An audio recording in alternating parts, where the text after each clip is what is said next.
방송을 켜지도 않았는데 누가 들어와서 좋아요 눌렀는데 저거 누구지? 세상에 신기한 일이 많네요. 자, 오늘은 오지의 장엄 정감설전입니다. 장엄 정감설전. 장괭, 엄준, 정병, 감택, 설종 요렇게입니다. 장괭, 엄준, 정병, 감택, 설종. 그 앞에 이제 내가 읽었던 게 바로 앞에 읽었던 게 장고 제갈 보전인데 장소고옹 제갈근 보절이거든요. 요 사람이 1군이고 이제 장엄 정감설 장괭 엄준 정병 감택 설중 요 사람들이 이제 2군 2군은 아니고 그래 1.5군 정도라고 생각하면 될 것 같습니다. 자, 이번엔 장괭입니다. 장괭.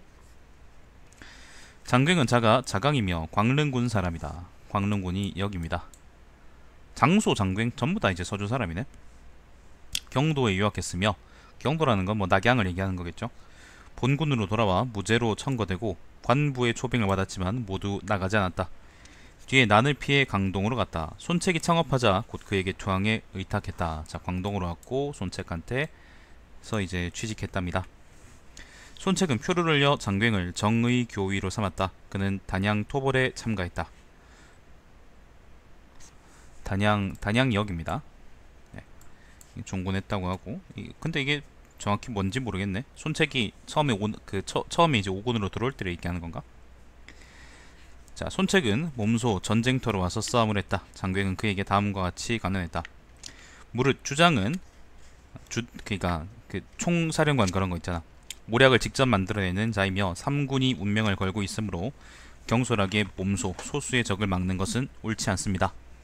당신께서는 하늘이 내린 자질을 귀중히 여기시고 사해의 기대 부응해 나라 안의 윗사람과 아랫사람을 위태롭거나 불안에 떨지 않도록 하시기를 바랍니다. 자, 건한 4년입니다. 손책은 장괭을 보내 허창궁으로 와서 장을 바치도록 했는데 아직까지는 허창궁이 아니죠. 아직까지는 허입니다. 허. 그땐 아직 이제 조비가 즉위하기 전이기 때문에 자, 허창으로 왔답니다. 허창이 여기죠. 조조의 수도죠. 남양이 여기고 허창 어디고? 아, 여기네. 여기 허창이네. 자, 장을 바치도록 했는데 장이라는 건 글입니다. 글. 그곳에서 머물며 시여사가 되었다. 소부 공용 등은 모두 그와 가까이 지냈다. 조조는 손책이 죽었다는 소식을 듣고 상사를 틈타 오를 토벌하려고 했다. 장괭은 가난하며 다른 사람의 상사를 틈타 공격하는 것은 고대의 도의가 아니며 만일 공격했다가 이기지 못하면 원수가 되고 우호관계가 깨지게 될 것이니 이 기회에 차라리 두터운 예를 펴는 게 낫다고 주장했다. 사실은 조조는 이때 손책을 치거나 막 그럴 여유가 없었습니다. 칠 여유가 없었습니다. 이게 요때가 199년이라 그러는데 199년이면은 그 조조가 이제 중원에 자리를 잡았을 때긴 한데 여포도 깨고 자리를 잡았을 때긴 한데 근데 여전히 이제 하북에는 원소가 남아 있었고 원소가 이제 조조보다 훨씬 큰 세력이었고 그리고 남양하고 이제 형주에는 유표하고 장수가 이제 짱 박혀 있었고 관동 지역 관중하고 이제 관서 지역 농서 지역 역시 이제 안정되지 않았기 때문에 사실은 주변이 많이 적이 있었습니다. 그리고 손책 역시 손책이 살아있을 때도 이제 조조한테 별로 호의적인 그게 아니었고요. 그래서 사방이 적인 상태였고 그래서 뭐 손책을 치거나 막 그럴 여유가 없었습니다. 여전히 이제 가장 큰 적은 그 원소였고요. 사실은 이제 원소를 치기 전에 그 유표를 칠 생각이 있었던 모양인데 형주를 먼저 칠 생각이 있었던 모양인데 그게 이제 장수한테 깨지고 그냥 물러나게 되죠. 자, 아무튼 그렇습니다. 그냥 손책을 친다는 말은 그냥 해볼 말인 그냥 이제 해본 말일 가능성이 큽니다. 그게 이제 오나라의 운이겠죠. 자, 조조는 그 말을 받아들여 곧장 표를 올려 손권을 토로 장군으로 삼고 회계태수를 겸하도록 했다. 조조는 장괭에게 손권을 귀순하도록 설득시키려 생각하고 장괭을 회계 동부도위로 삼아 지방으로 보냈다. 자, 뒤에 손권은 장괭을 장사로 삼아 합비정벌에 참가하도록 했다. 다시 또 오나라로 왔습니다. 합비가 여기죠. 여기가 합비신 여기네요. 여기가 합비신성이고 요 지역이 이제 원래 합비. 자, 손권이 가볍게 무장한 기병을 이끌고 가서 적을 무찌르려고 하자 장경은 이렇게 간연했다. 병기는 상설없이 못한 기고이고 전쟁은 위험한 일입니다. 오늘 당신이 왕성하고 웅장한 기백의 의지에 강대하고 포악한 적을 홀시한다면 3군의 군사들 가운데 마음이 섬뜩하지 않은 자가 없을 것입니다. 비록 적군 장수의 목을 베고 깃발을 빼앗아 취하고 적군의 전쟁터에서 위세를 떨친다고 하더라도 이것은 오로지 편장군의 임무이지 주장이 꼭 해야 하는 일은 아닙니다. 맹분과 하육의 용기를 억누르고 패왕으로서의 계획을 마음속에 품으시기 바랍니다. 필부처럼 나대지 말고 이런 군지위는 하급 사령관한테 넘기고 뭐 그렇게 하라는 얘기죠. 나대지 마라 그런 얘기입니다. 손권은 장경의 간언을 받아들여 행동을 멈췄다. 그는 돌아온 다음 이듬해 다시 출병 준비를 했다. 장경이 또 간언했다.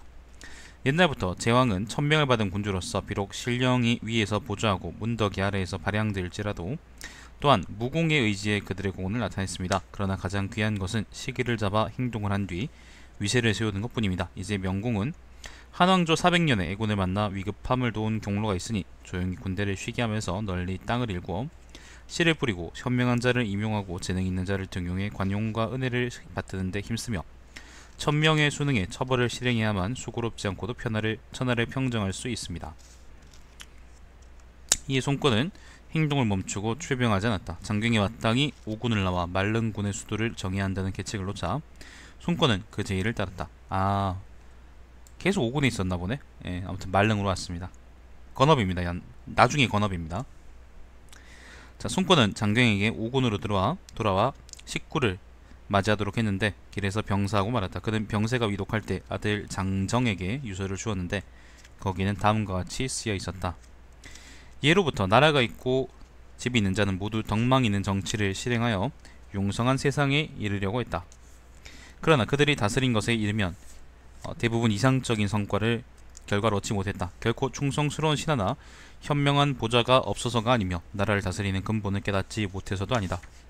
군주가 자기 감정을 제재하지 못하고 다른 사람의 의견을 받아들이지 못한 데서 말미암은 것이다. 사람의 감정은 어려움을 꺼리고 쉬운 쪽으로 향하며 서로 같은 의견은 좋아하지만 상반되는 의견은 싫어하는데 이것은 정사를 다스리는 교육과는 반대이다. 경전에서 좋은 것을 따르는 것은 산에 오르는 것 같고 나쁜 것을 따르는 것은 산이 무너지는 것과 같다. 라고 했는데 이는 좋은 일을 하기가 어려움을 말한 것이다. 군주는 몇 대 기업을 받들고 기업이라는 건 큰 일요. 천연의 세력에 의지해 그러니까 사명 그런 거 천연의 세력에 의지해 전권의 위임을 장악하고 있고 쉬운 일을 하는데 길들여지고 같은 의견을 듣고 다른 사람에게 빌리거나 취하는 것이 없다. 그런데 충신은 받아들이기 어려운 통치 방식을 품고 있으며 귀에 거슬리는 말을 토로하니 양자가 합쳐질 수 없는 것은 또한 당연하지 않느냐. 합쳐질 수 없으면 모순이 있게 되고 아첨하는 자들이 빈틈을 타서 들어오면 군주는 작은 충성에 미혹되어 소인의 은혜에 연연하게 될 것이다. 그러면 지혜로운 자와 어리석은 자가 뒤섞이고 나이 많은 사람과 아랫사람이 순서를 잃게 된다. 이런 상황이 생긴 원인은 인정이 혼란스럽기 때문이다. 그러므로 영명한 군주는 이치를 깨닫고 굶주리거나 갈증이 나는 것처럼 지혜로운 자를 구하며 가난을 받을 때 싫어하지 말고 감정을 누르고 사욕을 줄이며 의로 은혜를 나누어 위로는 편파적이고 황당한 요구가 없고 아래로는 그릇된 대로 들어가려는 바람이 없어지게 해야 한다. 너는 마땅히 3번 생각하고 부끄러움을 삼아 어짐을 이루고 천하의 대업을 이뤄야 한다. 그리고 장정은 역사의 이름을 남기지 못했습니다. 자, 그는 60살에 죽었다. 손권은 그의 유서를 되새기며 눈물을 비워드렸다. 예순이면은 그렇게 오래 살지는 못했네, 그죠? 자, 장경은 시, 부, 명례 10여 편을 지었다. 시하고 부하고 명례는 전부 다 글의 종류입니다. 시하고 부는 이제 시 같은 거고요. 명례라는 것은 죽은 사람의 공덕을 기린 글이랍니다. 자, 그 아들 장현은 남군태수 상서까지 관직이 올랐다. 장현의 아들 장상은 손우 때 실왕이 되었다가 말이 분명하고 명쾌한 것으로 알려져 시중 중서령으로 발탁되었다. 손우가 장상에게 금슬을 타도록 하자 장상은 이렇게 대답했다. 본래부터 탈 줄을 모릅니다. 그의 손우는 그에게 배우라고 명령을 내렸다. 그 뒤 연회석에서 금슬의 정묘함을 순서대로 말할 때 장상은 이와 같이 말했다. 금슬이 아마 악기였나 보죠. 자, 진나라 평공이, 큰 진나라의 평공이 사광이라는 거는 이제 춘추시대 진나라의 음악가랍니다. 맑은 가금을 타도록 했을 때 사광은 우리 군주는 덕행이 없어서, 덕행이 엷어서 이것을 듣기에 부족하다라고 했습니다. 손호는 마음속으로 장상이 이것으로 자기를 까고 있다고 생각해 불쾌했다. 나중에 다른 일이 쌓이자 오개가 두고 모든 것을 이 일에 의거해 죄명을 정하여 건안으로 보내 배를 만들게 했다. 오랜 뒤에 사형에 처했다. 건안이라는 건 여기입니다. 여기 동야구, 여기 건안입니다. 사실 여기를 보고 건안이라 그럽니다. 자, 처음에 장귀인과 같은 군의 진송과 진단은 모두 장귀인과 더불어 손책에게 대우를 받았으며 대계를 정하는 데 참여했다. 이들은 각기 요절했다. 자, 여기까지가 장귀행입니다. 과연 1.5군 답네요. 1군은 아닙니다. 적어도 보면 느낌이 오죠. 자, 엄준입니다. 이번엔 엄준. 장소가 이제 그냥 잠깐만요. 엄준입니다. 엄씨 안녕. 얘기하고 있었네? 배틀필드는 안해요. 아, 그거는 내가 패키지로 살거야. DLC니까 내가 그 캠페인 같은 건 사달라고 한 거고, 선물할 거면 선물하라 그런 거고, 그 배틀필드 1 같은 이제 그런 온게임은 내가 그 패키지로 삽니다. 원래 그러잖아요, 내가. 자, 엄준입니다. 이번엔 그 장소가 그냥 서생이라고 깐 엄준입니다. 난 지금 그 얘기하고 있는지도 몰랐네. 뭐 오류가 나가지고. 자, 엄준은 자가 만제이고 팽성국 사람이다. 그는 어려서부터 학문에 깊이 몰입해 시경, 서경, 삼례에 정통했으며, 삼례라는 거는 의례, 주례, 예기 이렇게 세 개를 의미합니다. 자, 정통했으며 설문해자도 좋아했다. 설문해자라는 거는 한나라 때 지은 책인데, 난 소장판 구할 돈은 없어요. 그냥 일반판 사서 하겠죠, 언젠가. 설문해자라는 건 이제 한나라 때 지은 책인데, 글자, 한자라는 게 이제 되게 복잡하잖아요. 그 한자의 의미를 적어 놓은 책이에요. 예를 들면 어떤 글자는 어떤 의미다, 아니면 어떤 에서 나왔던 목편 같은 그런 책인데, 요걸 토대로 이제 나중에 목편들이 만들어진다고 생각하면 돼요. 재밌는 글이니까 한번, 저도 그냥 직접 읽은 거 적어 놓고 그냥 지나가면서 이렇게 이리저리 본 게 단데, 그 재밌는 책이니까 한번 읽어보시기를 추천드립니다. 자, 그는 난리를 피해 강동으로 가서 제가 읽은 보즐과 이름을 나란히 하고 우정을 나누었다. 팽성 사람이니까, 팽성이면은 여기 서주 사람이네. 팽성 보면은 오나라의 그 문관들, 일진, 이진들이 전부 다 서주에서 왔네. 거의 대부분이 다 서주에서 왔어. 5군에서 오나 아니면 회계에서 나온 사람들은 전부 다 이제 손책하고 손견 같은 사람들의 친척들밖에 없는 것 같고, 나머지는 대부분 다 이제 서주에서 왔네요. 근데 여기 아마 그 서주대학살 때문에 왔을 가능성이 크니까 조조가 결국엔 오나라에 좋은 일 해준 셈이네요. 네, 들어가세요. 자, 아무튼 엄준도 이제 서주 사람입니다. 자, 그는 성격이 소박하고, 주무세요. 그냥 자요. 소박하고 솔직하고 순후의 재능을 갖고 있는 사람에게 완미한 도의로서 성실하게 충고해 그들이 도움을 받아 진부하도록 하는데 뜻이 있었다. 장소가 엄준을 손권에게 추천하자, 추천도 장소가 있구나. 손권은 그를 기도의 및 종사중랑으로 삼았다. 횡강장군 노숙이 죽었을 때 손권은 엄준에게 노숙을 대행해 병사 1만 명을 지휘해 육부에 주둔하도록 했다. 사람들은 모두 엄준이 임명된 것을 기뻐했지만 엄준은 몇 번이나 간곡하게 사양했다. 육구가 어디죠? 환구, 여기 무창, 하구, 면구, 파구, 육구는 어디 있을까? 우리 고향이 발에 있지. 육구의 정확한 위치는 한번 짚을 필요가 있을 것 같아서. 적벽이네. 아, 여기가 육구네. 파구가 여기고요. 여기가 육구입니다. 여기 적벽이고. 그리고 자, 육구에 주둔하러 오겠답니다. 자, 엄준이 말했습니다. 제 본부는 책 읽는 것으로서 군사에는 익숙하지 못합니다. 재능이 없으면서 그 자리를 차지하면 허물과 후회가 반드시 이를 것입니다. 그의 말은 강개하며 눈물을 흘리기까지 했다. 손권은 마침내 그의 뜻을 받아들였다. 요 얘기는 앞에 이제 다른 열전들에 있죠. 세상 사람들은 이런 사실에 근거해 엄준의 겸양을 칭찬했다. 손권이 오왕이 되고 황제로 일컬었을 무렵 엄준은 일찍이 위위가 되어 사자로 총나라에 갔다. 초계지상 제갈량은 그를 매우 아꼈다. 엄준은 복록과 상을 두지 않고 모두 친척이나 친구 및 인연이 있는 이들에게 나누어줘 언제나 살림이 넉넉하지 못했다. 광릉의 유영은 엄준과 교분이 있었다. 유영은 한가롭게 집에 있으면서 학문에 정통했다. 손권이 그에 대한 평판을 듣고 초빙했지만 질병을 핑계로 나가지 않았다. 동생 유략이 영릉태수로 있다가 임지에서 죽자 유영이 장례식장으로 달려가니 손권은 이 일로 그가 꾀병을 부렸음을 알게 되어 황급히 체포해 신문하도록 명령했다. 엄준도 유영에게 급히 달려가 손권에게 사죄하라고 설득했다. 손권은 개빡쳐서 엄준을 면직시켰지만 유영은 죄를 사면받았다. 오랜 시간이 지나서야 엄준은 상서령이 되었고 그 뒤에 죽었다. 엄준은 효경전과 조수로운을 지었으며 또 배현 및 장승과 함께 관중과 계로에 대해 논의했는데 이 내용은 모두 세상에 전했다. 관중은 여러분이 아는 게 관중이고 계로라는 게 누구지? 개찰을 얘기하는 건가? 누구지 모르겠네요.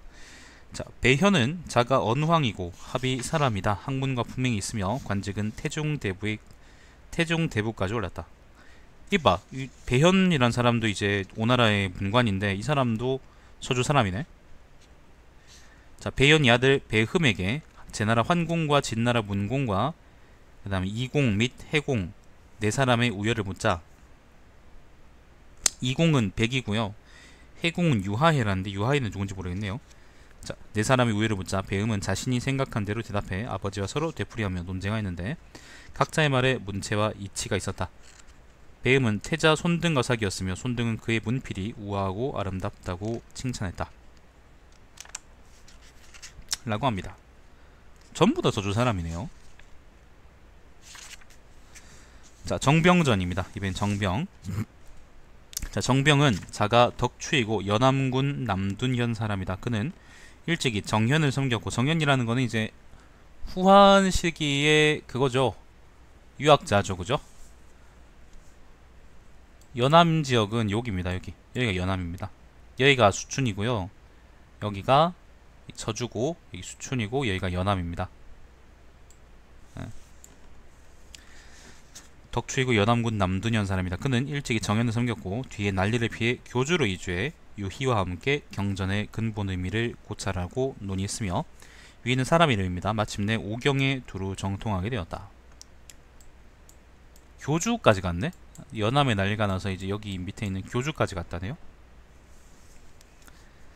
자, 오경이라는 거는 그 시서, 예, 뭐 이런 것들을 얘기하겠죠. 악, 또 뭐 있지? 육경인가? 그거는? 아무튼 그런 게 있어요. 자, 사섭은 그를 장사로 임명했다. 사섭 밑에서 벼슬까지 했네요. 손권은 그가 저명한 유학자라는 말을 듣고 예의를 다해 초빙했다.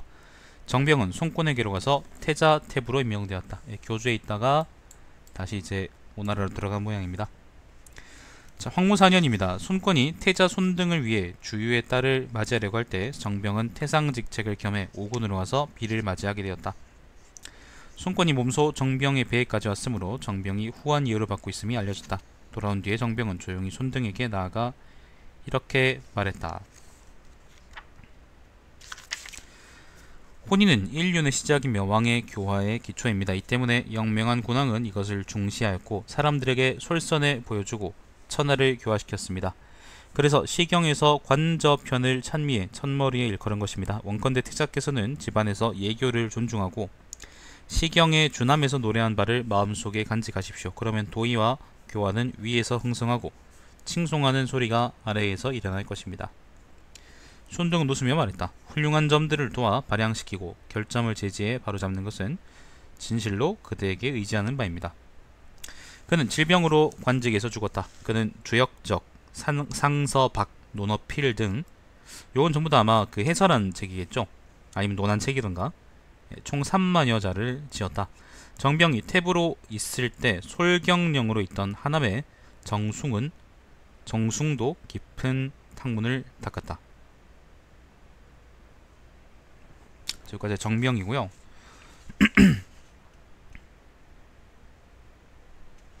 자, 그 다음은 감택입니다. 감택. 우리가 역법으로 잘 알고 있는 감택입니다. 자, 감택은 자가 덕윤이고 회계군 산음현 사람이다.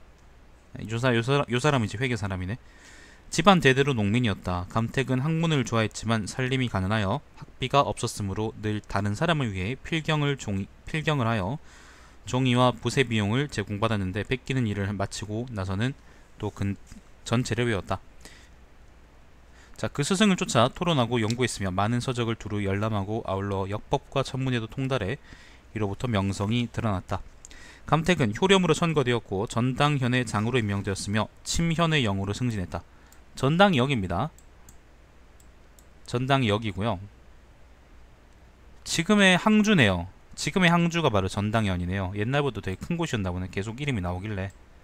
원래는 고향 여기고 이제 여기서 벼슬 하게 됐고 침현으로 갔다가 침현 어딘지 모르겠네. 아무튼 요 근처 어디겠죠.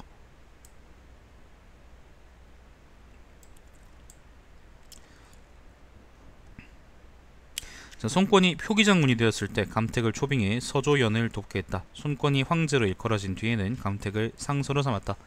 감택은 가화연간의 중서령이 되고 시중을 더했다. 자, 적고 5년입니다. 감택은 태자탭으로 제수되었으며 전과 마찬가지로 중서령을 겸했다.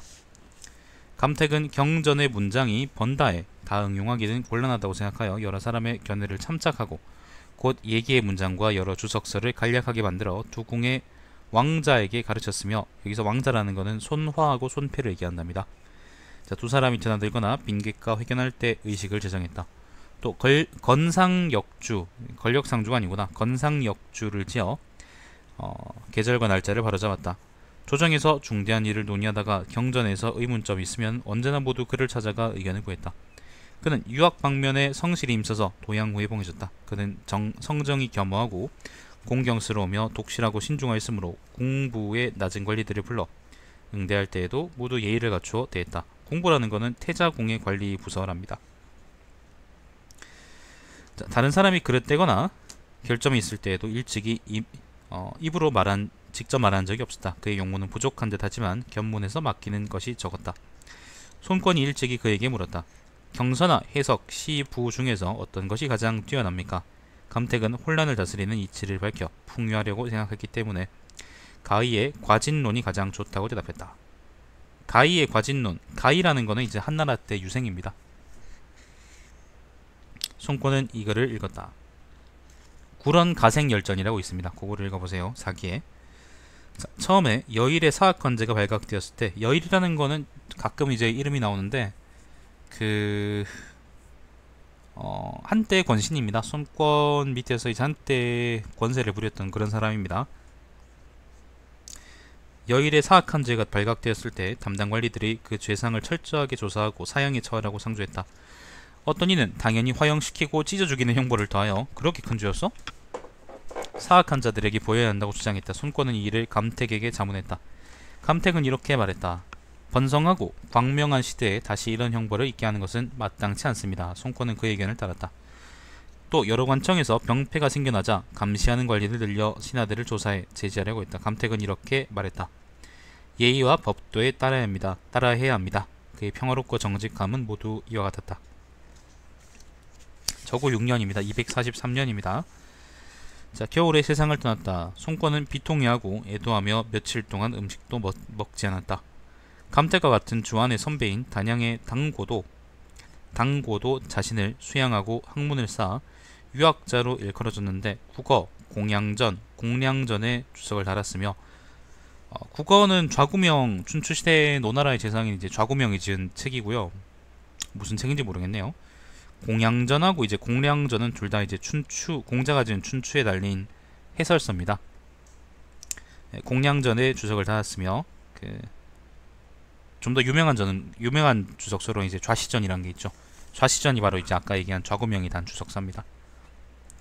자, 그의 강의를 받는 자가 늘 수십 명씩 있었다. 손권은 오왕이 되자 당고에게 의랑을 제수했다. 육손, 장혼, 낙통 등은 모두 처음부터 그를 존중했다. 자, 황무 4년입니다. 당고는 상서보기하로 임명되었다가 죽었다. 하하, 이거는 다음이 설종인데 설종이 좀 뭐야 이거 왜 이렇게 지저분하게 기냐. 왜 이렇게 설종 이거에는 왜 이렇게 상서가 많아요. 내용은 그렇게 많지 않은데 상서문이 너무 길다. 자, 이번 설종입니다. 설종은 자가 경문이고 폐군 주급편 사람이다. 어릴 때 종족 사람을 따라 나늘 피해 교주로 왔고, 폐군이면은 여기가 서주고요. 여기가 서주고요. 예, 여기가 서주죠. 여기가 서주고 폐가 여기입니다. 예, 팽성 바로 옆이죠. 서주에 들어가진 않을 건데 아마 예주에 들어가 싶은데, 그래도 이제 바로 서주 옆이라는 거는 변함이 없죠. 조조가 정말 좋은 일을 많이 했구나 그런 생각이 듭니다. 자, 설종은 자가 경문이고 폐군 주급편 사람이다.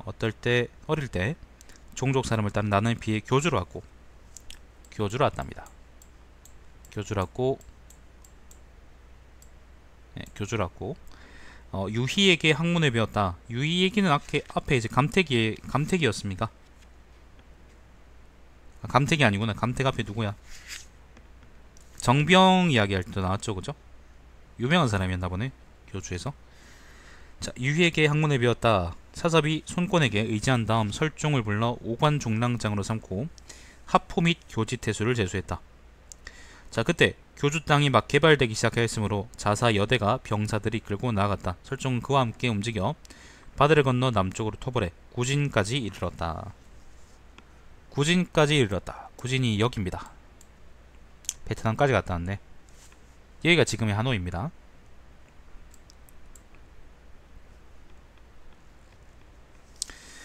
자, 임무를 끝마치고 도정으로 돌아와 알짜복야를 겸했다.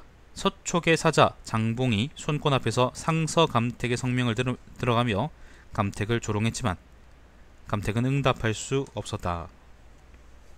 자, 여기까지 갔다 다시 또 도성으로 왔어요. 설종은 자리에서 일어나 사자에게 술을 주며 술을 권하는 기회를 틈타 말했다. 촉이라는 글자는 무엇입니까? 촉나랄 때 촉자요. 견자가 있으면 독이 되고, 개견자가 붙으면 홀로 독자가 되고, 견자가 없으면 촉이 되며, 눈이 옆으로 있고 몸을 구차하게 하니 벌레가 뱃속에 있군요. 요거는 이제 한자의 파자를 이용한 개그인데 여러분은 무식해서 잘 모르실 거예요. 저도 잘 몰라요, 사실. 홀로 독자는 알아보겠네. 저거는 순자 같은데? 구자인가? 모르겠다. 아무튼 그건 한번 읽어보시고. 눈목자가 옆으로 있고 몸을 구차하게 한다. 구자가, 저거는 구자인가? 뭐지? 아니, 벌레가 뱃속에 있다. 촉자라는 글자 안에 그 벌레 충자가 이제 들어있어가지고 아마 이런 얘기를 한 것 같은데, 글자 모양을 뜨는 거네요. 요거는 직접 한번 보셔야 될 것 같습니다. 제가 말씀드리긴 좀 그렇네요. 자, 벌레가 뱃속에 있군요. 장봉이 말했다. 총나라 자신 장봉이 말했다. 당신네 오나라 글자도 분석해야 마땅하지 않습니까? 설종은 이에 큰 소리에 응하며 말했다. 입이 없으면 하늘이 되고 입이 있으면 오가 됩니다. 군주가 만방의 굴림에 천자의 수도가 됩니다. 그러자 좌중에 있던 자들은 기뻐서 웃고 장봉은 응대하지 못했다. 설종의 생각이 민첩하기가 모두 이와 같았다. 요건 한번 볼 필요가 있는데, 볼 필요가 있을 것 같아. 잠깐만요.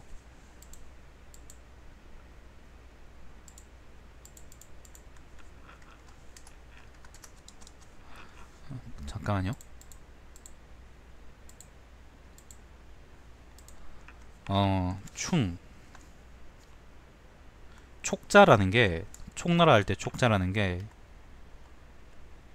요거인데, 요거 옆에다가 그 개견자 있죠, 견. 요거를 붙이면은 요게 뭐가 되냐면 독자가 돼요.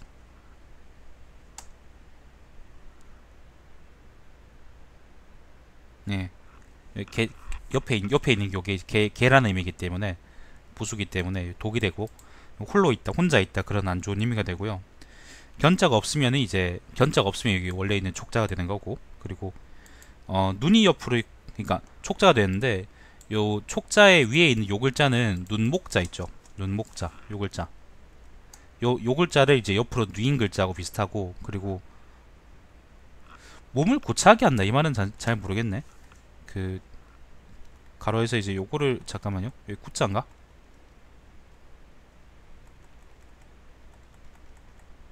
잠깐만요.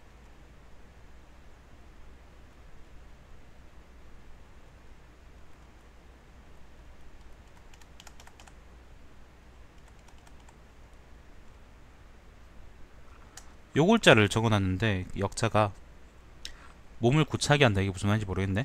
근데 아무튼 그거나 저거나 이제 요 안에 요 요 안에 있잖아요. 그 글자 안에 이제 그 벌레 충자가 들어있기 때문에, 원래 이제 그 벌레 충자 그럼 요 세 개가 있는 걸 벌레 충이라 그러는데, 부수로 쓰거나 아니면 다른 글자 안에 있을 땐 요거를 하나만 써서 이제 이렇게 쓰거든요. 그래서 촉자가 이제 그렇게 안 좋은 글자가 아니냐 그렇게 깐 건데, 그러니까 장봉이란 사람이 이 나라 그럼 너희 나라 이제 오나라라는 이제 요 글자도 풀이해야 되지 않겠느냐라고 얘기하니까, 그 설종이 얘기하기를 입이 없다 그랬잖아요. 입이라는 게 근데 한자로 하면 입구자거든요. 요게 없으면은 요게 뭐가 되냐면은 그 하늘 천자처럼 비슷하다, 하늘 천자하고 비슷하다. 물론 이제 엄밀하게 그렇진 않아요. 그렇진 않은데 이제 요런 모양이 아니냐라고 이제 얘기한 건데, 입이 없으면은 그러니까 입이 없으면은 이제 하늘이 되고, 입이 있으면은 이제 오나라 오자가 되니까 군주가 만방의 굴림에 천자의 수도가 된다라는 의미에서 철종이 이렇게 얘기를 한 거예요. 그 옛날에 그런 말도 있잖아. 그 요런 한자를 파자해서 요런 글자를 나누는 거를 이제 파자한다라고 얘기하는데, 요거는 이제 한자에 대한 지식이 해박해야지 할 수 있는 건데, 옛날에는 이런 것도 있었습니다. 우리나라에는 18자위왕 18자위왕 18자위왕이라 그래가지고 18 진짜 이제 보니까 좀 그렇네. 자, 18자위 왕이라 그래가지고 요런 얘기도 있었어요. 요거를 합치면 어디냐면은 18자 요거를 합치면요 오얄리자가 됩니다. 10 나무목자의 10, 그 다음에 요거 8, 그 다음에 아들자자에서 이제 18자 요걸 합치면은 오얄리자가 돼가지고 18자가 왕이 된다, 이게 된다라는 의미니까 왕이 된다, 이씨가 왕이 된다. 그래서 이제 고려 말에 유행했던 참언이라고 우리가 알고 있는 거죠. 요런 것도 있었습니다. 조선 초기에는 주초위왕이라고 있었어요. 주자가 달릴 주자였을 거고, 달릴 주자, 그 다음에 초자가 뭐더라? 기억이 안 나네. 잠깐만요. 이게 잘 기억이 안 나네. 아, 요거나. 잠깐만요. 초자가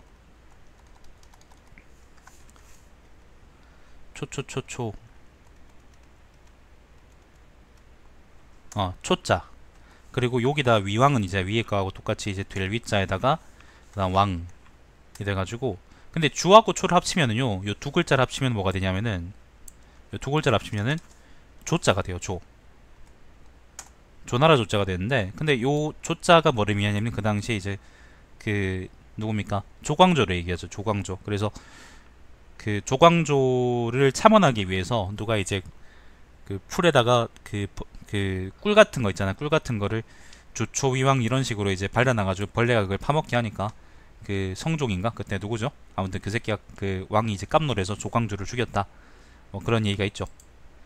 아무튼 그 요런 것처럼 이제 한자를 나눠서 이렇게 그 뭘 하는 거를 이제 우리가 파자라고 얘기하는 건데, 이름 지을 때도 요즘 많이 쓰이고 그렇습니다. 옛날에 많이 쓰이고 그렇습니다. 요거 그냥 1화가 나와서 잠깐 한 말씀드려봤습니다. 18자위왕. 자, 그렇고 다시 원래대로 돌아가죠. 아무튼 그 장봉이란 사람이, 총나라의 장봉이란 사람이 와가지고 그 깽판을 치니까 그 설종이 이렇게 얘기했답니다. 자, 여대가 교주에서 불려왔을 때 설종은 여대의 후임자로 적합한 자가 없음을 걱정해 상소를 올렸다. 옛날에 황제 순임금은 남쪽을 순시하는 도중에 창호에서 죽었습니다. 창호라는 게 여기입니다.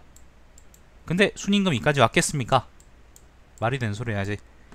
자, 진나라는 계림군 남해군 상군을 설치했습니다. 계림은 여기고요. 계림은 여기고 남해는 여기고요. 상군이 어디더라? 여기 있었나? 아무튼 그 어디 요 남쪽에 이제 상군이라고 또 있었습니다. 진나라의 36군 중에 하나죠. 자, 그렇다면 내 군국이 중앙정권에 귀속된 것은 유래가 있는 것입니다. 조타는 번우에서 일어나 백월의 군주를 어루만져 항복시켰는데 주관의 남쪽 지역입니다. 조타라는 게 아마 위타를 의미하는 것 같아요. 한나라 초기에 이제 요 지역에서 그 왕을 칭해가지고 이제 유방 족각을 했던 사람입니다. 자, 한나라 무제는 여가를 주살하고 9군을 열고 교지자사를 주어 진무하고 감독했습니다. 9군이라는 거는 주해군, 남해군, 창호군, 구진군, 울림군, 일남군, 합포군, 교지군이랍니다. 여가라는 게 아마 요 지역 그 군벌이겠죠. 아니 토착민이거나. 자, 전부 다 이제 요 지역에 있는 군현들입니다. 자, 이런 땅은 산천이 요원하고 습속이 통일되지 않았으며 말이 서로 달라서 여러 번 번역을 거쳐야 비로소 통합니다. 백성은 마치 금수처럼 어른과 어린아이의 구별이 없고 머리는 정수리에 묶고 맨발로 걸으며 관두의 옷섭은 왼쪽으로 여미고 장리를 설치했으나 비록 있어도 없는 것 같습니다.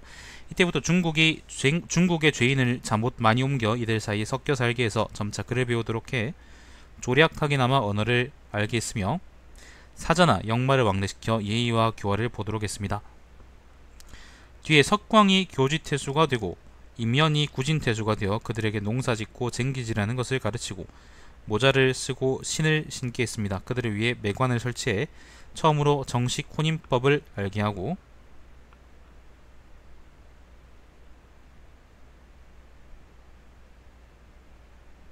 잠깐만, 이게 뭐지?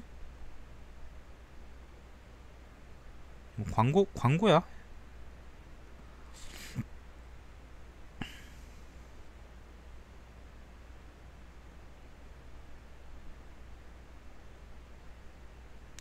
이 뭐야? 저희 회사에 안 쓰는 계좌를 접수해 주시면 최저 300만원에서 최대 1000만원까지 지급해드립니다. 임대료 지급은 후불 방식이 아닌 당일 지급해드립니다. 일체 다른 용도로는 사용하지 않고 본인 부담금은 일체 없습니다. 이러한 사항이 궁금하시거나 생각 있으면 아래 전화번호로 연락 주시기 바랍니다. 이 시발놈 이거 그거네? 대포 통장이네?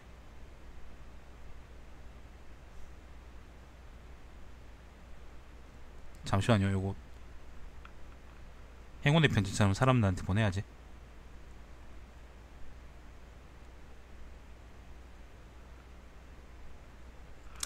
자, 매관을 설치해 처음으로 정식 혼인법을 알게 하고 학교를 세워 경전의 사상으로 그들을 훈도했습니다. 이 뒤로부터 400여 년간 중국 사람과 많이 비슷해졌습니다. 그러나 신이 지난날 나그네 신분으로 이곳을 찾았을 때 주해군에서는 주나 현의 결혼을 제외하면 모두 8월이 되어야만 호적에 들어가게 되었는데 백성은 모임 때마다 남녀가 자연스럽게 서로 몸을 허락하며 그럴 수도 있지. 자유연애 사상이 발달했을 수도 있잖아. 주해라는 게 여기입니다. 여기 지금 해남도.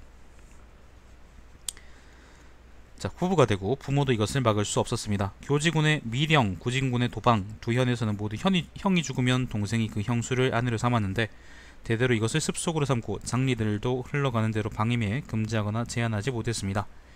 일남군에서는 남녀가 알몸을하고도 부끄럽게 생각하지 않았습니다. 이로서 보면 그들은 들짐승으로 오직 인간의 얼굴을 하고 있을 뿐이라고 말할 수 있습니다.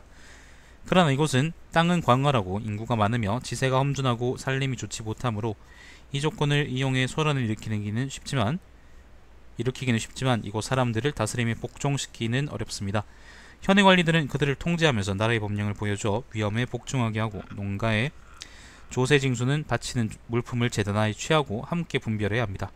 중요한 것은 먼 곳의 진기한 보물과 유명한 진주, 향악, 상아, 무소불, 대모, 산호, 유리, 앵무, 비취, 공작, 기이한 물건을 내오도록 하여 진귀한 장신구를 가득 채우는 것이지 그들의 부세 수입이 의지하여 중원을 이롭게 할 필요는 없습니다.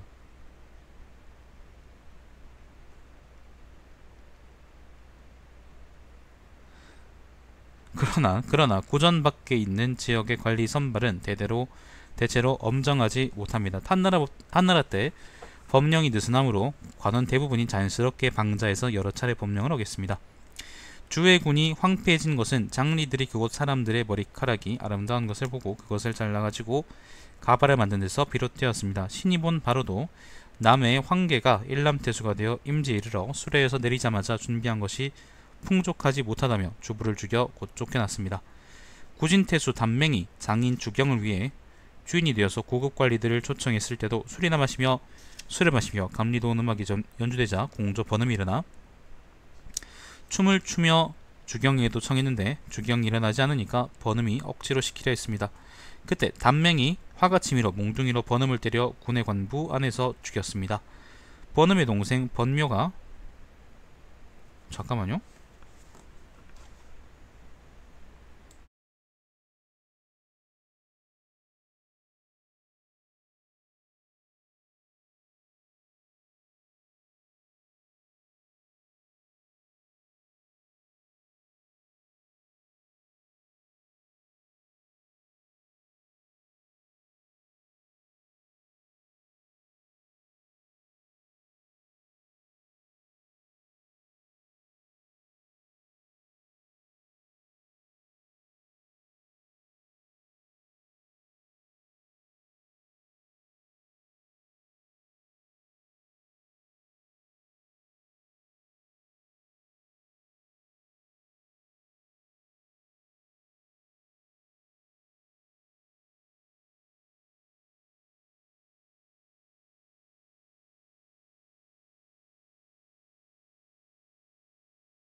죄송합니다. 잠깐 일 때문에 전화가 있어서 좀 뭔가 좀 산만하네 오늘. 저 어디까지 읽었노?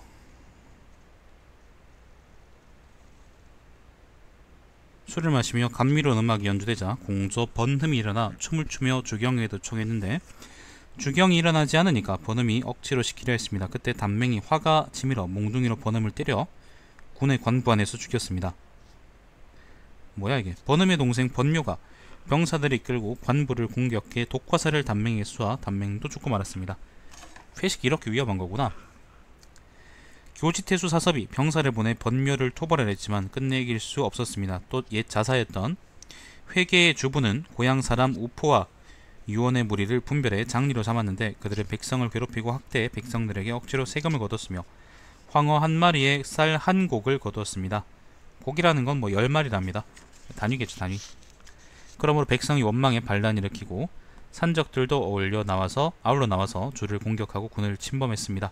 주부는 바다로 달아나 들어갔다가 표류하다가 죽었습니다. 그들에 이은 남양의 장진은 형주목 요표와 틈이 벌어져 있었는데 그의 병력은 약하고 적의 병력은 강한데도 해마다 군대를 일으켜 장수들이 이를 매우 싫어하여 가거나 머무르기를 마음대로 했습니다.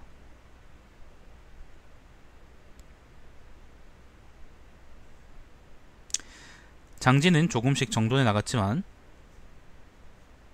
위엄과 무용이 부족함으로 부하들에게 능멸과 모욕을 당하다가 결국 살해되고 말았습니다.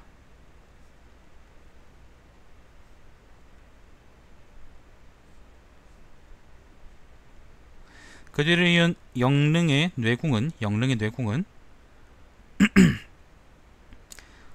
전 무리보다는 인자하고 근신했지만 당시 일에 밟지 못했습니다. 유표는 또 장사의 오거를 보내 창호태수를 삼았습니다.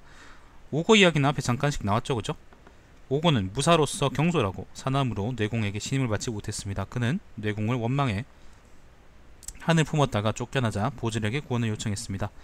이때 장진의 옛 장수 이요와 전박의 무리가 오히려 많았기 때문에 보질은 하나씩 순서대로 줄여 처리해 나갔습니다. 이렇게 하여 기강이 비로소 안정되었는데 마침 중앙으로 불려나가게 되었습니다. 여대가 온 다음에는 사씨의 반란이 있었습니다. 월당의 군대가 남쪽으로 다가가 반란군을 평정하는 날 장리들을 바꿔 배치해 천자의 법령을 드러내고 위풍을 만리에 더했으며 크고 작은 곳이 모두 교화를 받았습니다. 이로부터 말하면 변방지역을 안정시키기 위해서는 확실히 적절한 사람이 있어야 합니다. 주목을 임명할 때에는 마땅히 청렴하고 유능한 자를 선발해야 하는데 변방지역에서는 화와 복의 차이가 더욱 심하기 때문입니다. 오늘 교주는 비록 명목상은 평정되었지만 여전히 고량군에는 오래된 도적이 있고 남해와 창우와 울림과 주관 네군의 경례도 아직 안정되지 못하여 도적들이 활동하고 있으며 전적으로 반란을 일으키고 도망친 자와 법을 어기고 달아난 자가 모이는 곳이 되었습니다. 만일 여대가 남쪽으로 오지 못한다면 부임하는 자세는 마땅히 정밀함을 갖춰야만 8군을 제어할 수 있을 것이고 지략과 외모를 갖춰야만 점점 접근해 고량군 사람들을 다스릴 수 있을 것입니다. 그에게 권위와 총애를 주고 강대한 세력을 빌려주고서 탁월한 성과를 요구하면 여대의 빈자리를 메울 수 있다고 기대합니다. 만일 오로지 평범한 사람들을 임명해 눈앞에 보통 규칙만 고수하고 기묘한 책략이나 비범한 전술이 없다면, 기술이 없다면 무리를 이루고 있는 나쁜 사람들은 나날이 발전하고 오랫동안 반드시 해로움이 될 것입니다. 그러므로 나라의 평안함은 임용된 사람에게 달렸으니 이 점을 살피지 않을 수 없습니다. 저는 사사로이 조정에서 자사선출을 홀시할까 걱정돼 감히 어리석은 감정을 더해 천자의 생각을 넓히고자 합니다. 라고 설종이 얘기를 했는데 요 얘기 뭐냐면은 교지 태수의 후임이 잘 정해져야 된다 그런 말이에요. 그냥 한 문장입니다. 저기가 위험한 곳이니까 잘 정해야 우리가 후환이 없다. 그런 얘기예요. 자, 황룡 3년입니다. 건창후 솔려가 진군대장군이 되어 반주에 주둔했으며 반주는 어디지? 설종은 장사가 되어 밖으로는 여러가지 일을 관장하고 안으로는 경전이나 전적을 전수했다. 솔려가 죽자 설종은 궁궐로 들어가 적조상서를 경험했으며 상서보기하러 승진했다가 그 무렵 공소년이 투항했다가 또다시 반란을 일으켰기 때문에 손권은 개빡쳐서 승진했다. 자, 개빡쳐서 자신이 몸소 정벌에 나서려 했다. 설종이 상소를 올려 이렇게 간연했다. 상소물이 또 2장이다. 두 쪽이다, 두 쪽. 자, 공소년. 무릇 제왕이란 만국의 우두머리이며 천하의 운명이 걸려있는 바입니다. 이 때문에 머물 때에는 문을 몇 겹으로 설치하고 딱딱이를 두들겨 뜻밖의 변고에 대비하고, 딱딱이라는 거는 야경 돌 때, 순찰 돌 때 이제 마주쳐서 소리 내는 나무 토막이랍니다. 부절 같은 거지 뭐. 행동할 때는 길을 깨끗이 하고 속도를 조절해 위험 있는 기세를 갖춥니다. 이와 같이 하는 까닭은 온전한 복을 보존해 사회의 민심을 진무하기 위해서입니다. 옛날에 공자께서는 병이 났을 때 뗏목을 타고 바다에 떠다닌다는 말에 기탁했는데 계유는 듣고서 기뻐했고 공자는 제목을 취할 곳이 없었으므로 그들 거절했습니다. 한나라 원제가 누선을 타려고 하자 설광덕은 목을 베어 피로 수레를 물들이기를 정했습니다. 무엇 때문이겠습니까? 물과 불은 가장 위험하므로 제왕이 당연히 접촉하면 안 되는 것이기 때문입니다. 속담에 천금 같은 아들은 마루에 앉히지 않는다라고 했습니다. 하물며 큰 나라의 군주야 어떠겠습니까? 지금 요동의 융족과 맥족의 작은 나라들은 성이나 연못의 견고함과 방어하는 기술도 없고 무기는 예리하지 않으며 전혀 그렇지 않았습니다. 군대는 개나 양처럼 규율이 없어서 가기만 하면 반드시 이길 것이니 확실히 영명한 조서와 같습니다. 그렇지 않습니다. 자, 그러나 그 지방은 춥고 척박하여 곡식이 자라지 못하며 잘 자랐습니다. 백성은 말타기가 습관이 되어 규율 없이 왕래하고 있습니다. 규율이 있었습니다. 이들은 갑자기 대군이 왔다는 말을 들으면 스스로 저항할 방법이 없다고 판단해 깜짝 놀란 새나 징순처럼 멀리 달아나 사람 한 명, 말 한 필도 볼 수 없게 될 것입니다. 그렇지 않습니다. 조직적으로 저항하죠. 비록 빈 땅을 얻는다고 하더라도 지켜봐야 이로울 게 없으므로 남쪽 오랑캐 새끼들이 사람을 이렇게 능멸하네. 이것이 행동할 수 없는 첫 번째 까닭입니다. 게다가 흐르는 물이 깊고 넓으며 성산의 험난함도 있고 바다의 항해에도 일정함이 없고 풍랑을 면하기 어려워 순식간에 사람과 배는 특이한 상황에 맞닥뜨리게 될 것입니다.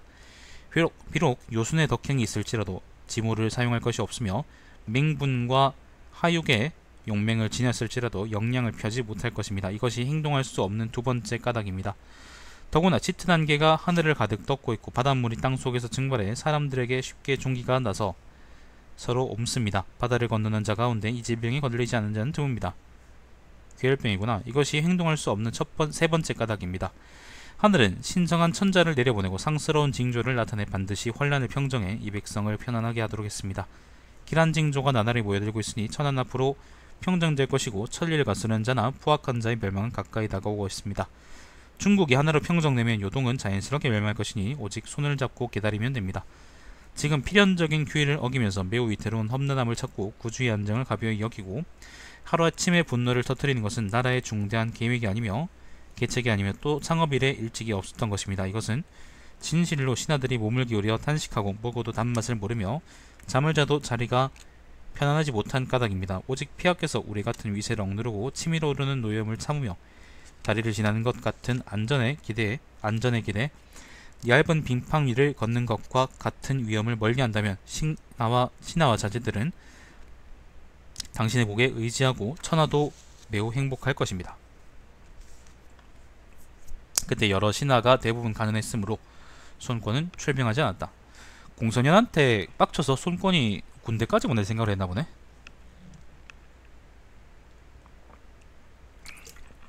그죠? 자, 정월 22일에 손권은 설종에게 칙명을 내려 조상에 대한 축사에는 상투적인 문장을 쓰지 말라고 했다. 설종은 조서를 받아 창졸간의 문장을 구상해냈는데 말에 믿음이 있고 문체는 진실로 찬란했다. 손권이 말했다. 다시 앞뒤 2달락을 더해 세 부분으로 채우십시오. 설종은 축사 2달락을 더 썼는데 언사가 새로워 사람들은 모두 훌륭하다고 칭찬했다. 저고 3년입니다. 설종은 선조상서로 승진했다. 저고 5년입니다. 설종은 태자 소부가 되었고 선조상서 직책을 전처럼 겸했다. 저고 6년입니다. 세상을 떠났다. 봄이 세상을 떠났다. 그가 지은 시, 부, 논변은 글 몇만 글자인데 이름을 사제라고 했다. 또 오종 도술과 이경혜를 완성했는데 모두 세상에 전해졌다. 설종의 아들 설우는 관직이 위남장군까지 올라갔고 교주로 출정했다가 돌아오는 길에 병으로 죽었다. 설우의 동생 설영은 자가 도원이고 처음에는 비부 중서랑으로 임명되었지만 손휴가 즉위한 뒤에는 산기중상시가가 되었다. 산기중상시가 되었다. 몇 년 뒤에 질병으로 사직했다. 손후가 즉위한 초년에 설영은 좌집법이 되었다가 선조상서로 승진했으며 손후가 태자로 세워졌을 때에는 소부를 겸했다. 건형 3년입니다. 271년입니다. 손후는 설영의 아버지 설종이 남긴 문장을 읽고 찬탄했으며 설영에게 이어서 짓도록 했다. 설영은 다음과 같은 시를 바쳤다. 시가 좀 많이 길어요. 근데 설시 들으면 이렇게 혓바닥이 기냐. 자, 신의 조상들은 옛날 한나라 관리로서 혁혁한 세상을 대대로 이어 자못 대관까지 올랐다. 내 아버지 설종이 이르러 어려운 시대를 만나 유씨왕실은 통제할 힘을 잃고 나라가 파괴되고 혼란스러워졌으니 좋은 땅을 찾아 호사를 남기길 바란다. 하늘은 그 마음을 열어 동남쪽에 의지하게 했다. 처음에는 표류하며 떠돌다가 만족 변방에서 공공에 빠졌다. 대황제가 가업을 열어 먼 곳까지 은덕을 베풀었고 특별히 불업의 병을 받아 더러운 진흙 속에서 빠져나오게 되었다. 요건 아마 그 교주 얘기하는 거겠죠. 자, 두건을 풀고 옷을 벗어버리고 관직을 받고 부제를 새겼다. 합보를 지키는 임무를 맡아 바다 끝에 있었다가 승진의 경성으로 들어와 중추의 관직에 올랐다. 마른 고목이 다시 무성해지고 끊어진 후사는 개통을 되찾았다. 미천한 데서 나와 귀해지는 것은 처음에 원했던 것이 아니다. 오직 두톤 총애와 예우에 마음속으로 만족한다. 다시 문황을 세우고, 문황이라는 건 손화입니다. 동궁이라 부르자 곧 소부가 되어 영화는 더욱더 융성해졌다. 영명한 성사군은 손호입니다. 영명하지 않죠. 덕망이 지극하고 겸손하고 고상하며 그렇지 않죠. 예우는 다방면으로 펼쳐 정말 두텁고도 넉넉하다. 그렇지 않죠. 애석하게도 선구는 마음속으로 충성을 다했으나 넓은 은혜에 보답하지 못하고 이 세상을 버리고 갔다. 나는 비천하여 오직 형과 동생이 있을 뿐이다. 다행히 태어나고 자라서 아버지가 남긴 몸에 의탁했다. 정원을 지나며 훈시를 받았으나 완고한 어둠은 열기 어렵고 남긴 일을 완수할 수 없으며 뜻은 농경이 있었다. 어찌 알겠는가. 성명한 조정에 은택이 가득 흐르고 있음을 선군을 기리며 기록하고 이룰 자 없음을 안타까워하며 이에 구원에 특별한 영광을 준다. 설우는 천리를 더럽히고 명을 받아 남쪽으로 출정했는데 깃발에는 의지가 갇혀있고 금갑옷과 투구는 환성을 날린다. 신에 이르러 이처럼 비루하고 실제로는 무지하고 정령 우매하지만 선친의 직책에 올라 인재 선발의 중수를 맡았고 또 동공소부로 임명되어 선친의 광휘를 이어받게 되었다. 재능은 선친을 따르지 못하는데 성운을 입어 부끄럽다. 하늘의 덕은 넓고 아름다워 문나함을 가장 귀히 여긴다. 선친을 주도해 남긴 것을 마음에 담기를 희망했다. 어찌하여 어리석은 자수는 일찍이 다른 점이 없었는가. 그의 옛 총애를 바라보고 내 우매함을 돌아본다. 어찌 부끄러움을 참으며 내가 같은 자리에 있을 수 있으랴. 아침 저녁으로 뒤척이며 불안해하고 마음에 새겨 스스로 비평한다. 부모 자식 형 동생이 몇 대에 걸쳐 은혜를 입어 죽어가는 풀을 묻고 보답하고 살아서는 몸을 바치기로 맹세한다. 설령 제가 되어 없어지더라도 만분의 1도 갚지 못하리라. 요게 이제 서령이죠. 서령이 이어 지은 신가 본데, 정말 글 싫네요. 이거 내가 정말 싫어하는 글투입니다. 진짜 싫어합니다. 사마상역 같습니다. 사마상역.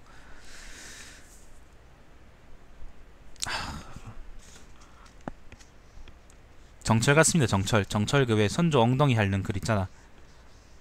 자, 이에 하정이 성계를 뚫어 성계라는 게 어딘지 모르겠네. 장강과 회수를 통하겠다는데 성계라고 나와있진 않네요.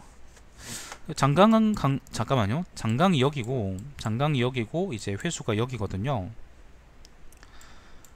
아마 뭐 운하 같은 걸 뚫은 모양인데 아닌가? 장강과 회수를 통하게 하자고 건의했다. 하자고 했구나. 자, 손우는 서령에게 병사 1만 명을 인솔해 가도록 했는데 결국에는 큰 돌이 너무 많아 시공이 어렵기 때문에 공사를 멈추고 돌아왔으며 지방으로 나가 무창 좌부독이 되었다. 뒤에 하정이 주살되자 손우는 성계의 일을 추적해 조사하고 서령을 오게 가두었다가 광주로 쫓아냈다. 광주라는 거는요, 일단 여기 무창에 있다가 광주로 갔다네요. 광주가 지금은 여기인데 그때도 여기였는지는 잘 모르겠습니다. 아무튼 광주가 이제 교주를 나눠서 광주를 뒀다 그랬으니까 아마 이 남쪽이 어딜 겁니다. 자, 우국사 화획이 이러한 상소를 올렸다. 신이 듣기로 오제 사망은 모두 사관을 세워 공원이 두드러진 자를 기록해 그 명성을 영원히 전하도록 했다고 합니다. 한나라 때 사마천과 반고는 모두 한 세대를 뒤덮을 인재로 편찬한 것이 정미하고 오묘해 육경과 함께 전해지고 있습니다. 사마천은 사기고요. 반고는 한서입니다. 위대한 오나라는 천명을 받아 남쪽 땅에 나라를 세웠습니다. 대황제 말년, 송권 말년, 태사령, 정부와 낭중, 항준에게 명해서 오서를 편찬하기 시작했습니다. 정부와 항준은 모두 사학적 재능이 없으므로 그들이 편찬해 지은 것은 기록하기 부족합니다. 소제 때 이르러 다시 위효와 주소, 서령, 양광 및 신하 5명을 보내 지난 일을 찾아 구하도록 했는데 그들이 함께 산정한 것은 본말을 갖추었습니다. 주소와 양광은 먼저 죽었고 위효는 황은을 입었지만 죄를 범했고 서령은 지방으로 나가 장수가 되었다가 허물로 인해 귀양 갔으므로 이 책의 편찬이 멈춰져서 지금까지 편찬되고 있다고 보고할 수 없었습니다. 저는 재능이 우매하고 열등해 서령 등을 위해 보충해 기록할 수 있을 뿐입니다. 만일 제게 자료를 엮어 완성하도록 명한다면 반드시 정부와 항준의 자취를 따르게 될 것인데 대황제의 공을 빠뜨려 당대 융성함과 아름다움을 손상할까봐 두렵습니다. 서령은 학문이 넓고 그 문장이 매우 오묘해 동료들 가운데 그를 으뜸으로 치고 있습니다. 현재 관리가 된 자 가운데는 비록 경학지사가 많지만 희수라는 재능이 서령은 만한 이는 없습니다. 이 때문에 나라를 위해 이 인재를 간절히 아끼는 것입니다. 실제로 최근에 이루어진 편찬의 공을 전의 역사서 대열 끝에 놓으려 합니다. 표를 올린 뒤 저를 산고령에 묻는다고 하더라도 한스러울 것이 없습니다. 오서 이야기가 나오는데 일단은 우리가 지금 제가 지금 읽고 있는 삼국지라는 거는요, 위지, 촉지, 오지로 나눠져 있어요. 근데 이제 그거를 진수가 다 쓴 건 아니고요, 완전히 다 쓴 건 아니고, 원래 이제 위지라고 하는 책들이 있었고요, 위서라고 하는 책들이 있었고, 그 다음에 오서라고 하는 책들이 있었고, 촉서는 모르겠다. 아무튼 베이스가 된 책들이 있었습니다. 그게 이제 그 각각의 뭐 나라에서 그걸 편찬했다기보다는 개인이 편찬하기도 하고 나라에서 편찬하기도 하고 그런 모양인데, 그런 책들을 모아서 이제 삼국지가 된 거거든요, 나중에. 그러니까 그 누굽니까? 그 진수가 그걸 엮은 거죠, 나중에. 엮고 보충하고 그랬겠죠. 다듬고. 그래서 이제 여기 나오는 위호나 뭐 서령, 위호나 이제 누굽니까? 뭐 주소, 서령, 양광 아니면 뭐 정부나 항준 요런 사람들이 지금 오지도 오서라는 것도 아마 그 중에 하나가 아닐까 그런 생각이 듭니다. 자, 그래서 손호는 서령을 불러 돌아오게 해서 좌국사로 삼았다. 오래지 않아 선조상서이며 같은 군의 무의가 자기 의견을 고집해 바꾸지 않아 소인들에게 공격받았기 때문에 형량태수로 좌천되었다. 그는 관직이 임명된 뒤 또 직무상의 일로 인해 힐책을 받았다고 생각하고 표를 올려 잘못을 시인했다. 그는 이 기회에 서령을 만났는데 또 사람들에 의해 무의는 죄를 두려워하지 않으며 많은 빈객을 서령의 집에 모이도록 했다고 조정이 보고되었다. 그래서 무의는 붙잡혀 옥에 갇혔다가 계양으로 귀양갔다. 서령은 광주로 돌아가려고 했는데 서령이 광주에 오기 전에 불러서 돌아오도록 해 복직시켰다. 이 무렵 법령과 정무에는 오류가 많고 취한 정책은 복잡하고 가혹했다. 서령은 언제나 편리하고 타당한 건의를 하고 형법을 내신하게 하며 부역을 간단히 하자고 진술함으로써 백성을 구제하고 양육했다. 그의 의견 가운데 어떤 것은 시행되었다. 광록군으로 승진했다. 천기 4년입니다. 280년. 진나라 군대가 손호 정벌에 나섰다. 손호는 사마주 왕혼 왕준에게 편지를 받들어 항복을 요청하도록 했는데 그 투항 편지를 서령이 만들었다. 서령이 낙양이 이르자 특별히 먼저 고용되어 산기상시로 임명되었다. 서령이 질문에 대답하거나 일을 처리하는 것이 모두 조리가 있었다. 자, 태강 3년입니다. 282년 서령이 죽었다. 그에게는 신의라는 8편의 저작이 있다. 자, 여기까지가 서령 이야기고요. 자, 평화에 말한다. 장균은 물리가 통하고 생각이 바르며 이 시대의 영재이다. 손책이 장수의 버금가게 그를 대우한 데는 진실로 이유가 있었다. 엄준, 정병, 감택은 한 시대의 유림이었다. 유림이라는 것은 이제 선비란 말이죠. 엄준이 자신의 영달을 버리고 옛 친구를 구한 것은 뛰어나지 않은가. 설종의 학문과 지식은 본보기가 될 만한 모범으로 일컬어졌고 오나라의 훌륭한 신하가 되었다. 서령이 아버지의 사업을 계승한 것에 이르면 확실히 선친의 풍모가 있었다. 그러나 잔혹하고 포악한 조정에서 여러 차례 걸쳐 높은 지위에 오른 것은 군자들이 위태롭게 여긴 바이다. Hello. This is history of China. 자, 저는 평하자면요, 요까지가 이제 잠깐만요. 장엄 정감설전입니다. 장엄 정감설전 해서 장괭, 엄준, 정병, 감택, 설종이라는 5명 사람의 이야기인데,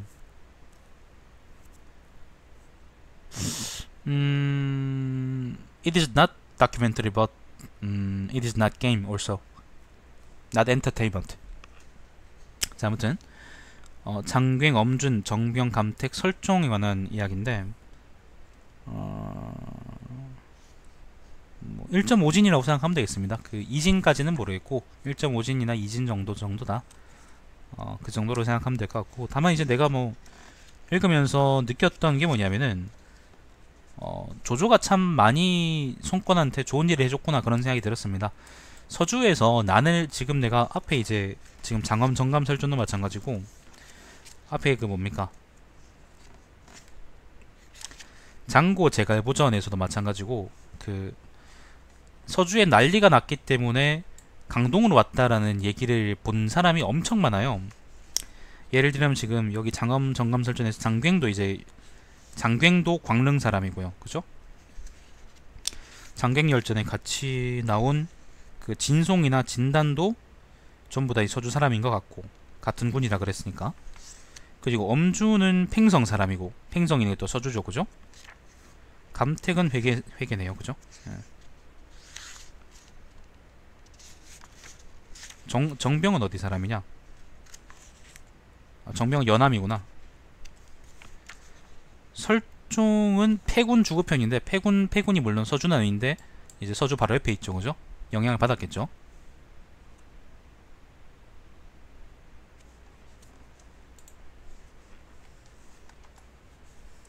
잠깐만요.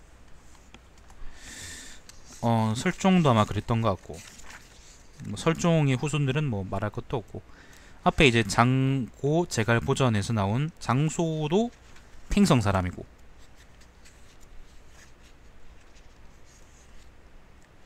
그 다음에 공은 아니군요.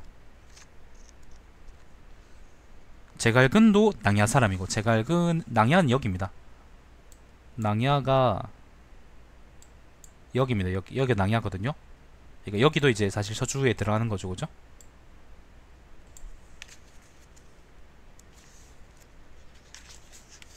제갈씨들은 뭐 말할 것도 없지. 보질은 임해곤이라는데 임해곤은 어디야?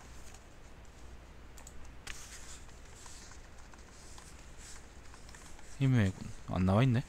아무튼 뭐 그렇다고 하고, 그래서 이제 그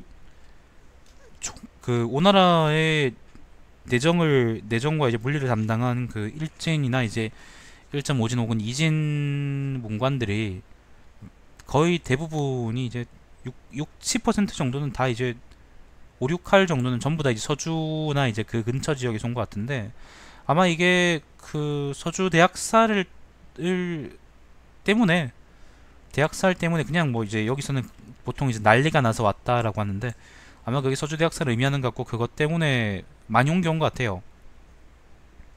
그걸 보면은 이제 참 드는 생각은 조조가 손권한테 좋은 일을 많이 줬구나 그런 생각이 들고,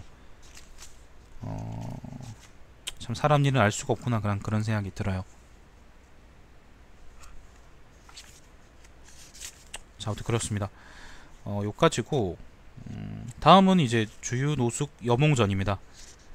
이제는 군 지휘관들 열전이 쭉 이어지는 것 같고, 그 뒤에도 이제 마찬가지로 군 지휘관들 열전이 쭉 이어지는 것 같습니다.